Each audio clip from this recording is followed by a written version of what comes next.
A big hello to all my heartfelt heroes. Welcome to Storybook Nook. Have you ever had an idea in your head that was so incredible, so funny, or so mysterious you felt it could almost explode? Like a story about an astronaut dog, an ice cream that never melts, or a mirror that takes you to a backwards world? I have, and I bet you have too.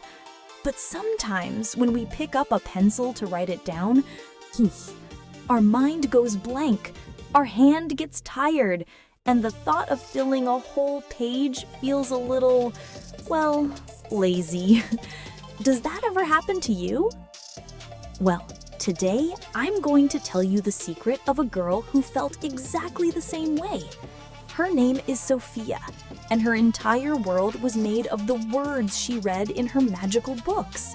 She could fly on dragon wings and solve mysteries, but a simple, empty notebook could make all her magic disappear. Then, one day, she had a very strange dream, where all the stories she loved started to fade. The words were vanishing. A wise old owl gave her a very important mission. Do you want to know what it was? Do you want to discover the superpower Sofia found, not in a book, but in her own two hands? Stay and listen to Sofia's World of Words, because this story isn't just for listening, it's to inspire you to create your own. Ready to ignite your creative spark? Let's begin.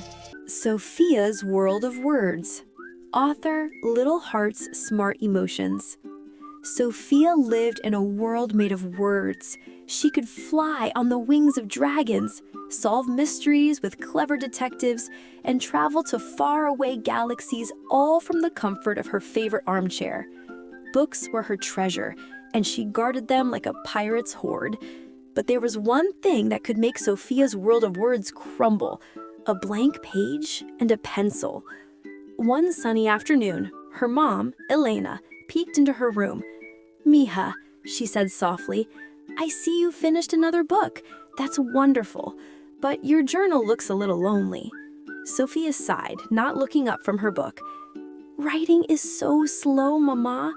My fingers get tired and my hand gets all crampy. Besides, I can type way faster."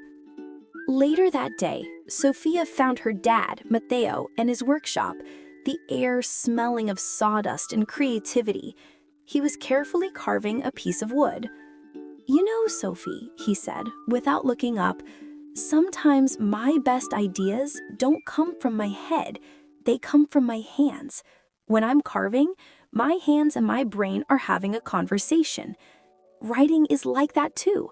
It's a special connection between your thoughts and the page." Sofia wasn't convinced. That night, she had a strange dream. She was in her library, but the words on the pages of her favorite books were fading. The dragons were disappearing, the detectives were losing their clues, and the galaxies were turning into blank space. A wise old owl from one of her books hooted, "Words need a home, little one. They need to be written to stay alive." Sofia woke up with a start. She told her parents about her dream at breakfast. They listened carefully, and then her mom said, "I have an idea.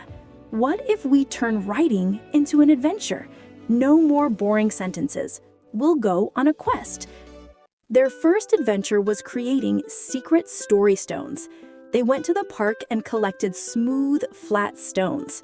Back home, they painted them with bright colors and wrote a single word on each: dragon, castle, secret, key, whisper, moonlight. Then they put the stones in a bag. Her dad pulled out a stone. "Dragon," he read, and said, "A lonely dragon lived in a crumbling castle." Sofia picked the next stone. "Secret." She chewed on her lip for a moment, then wrote in her notebook, "He guarded a secret that was hidden in the highest tower." They continued their story, stone by stone, their laughter filling the room. Sofia was so caught up in the adventure that she didn't even notice her hand wasn't cramping anymore. The next day, her mom gave her a recipe for a story. It was a colorful card with a list of ingredients: one brave hero or heroine, a pinch of danger, a cup of magic, and a spoonful of surprise.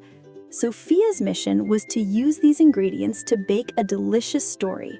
Sofia wrote about a girl named Luna who discovered a garden where the flowers sang at night.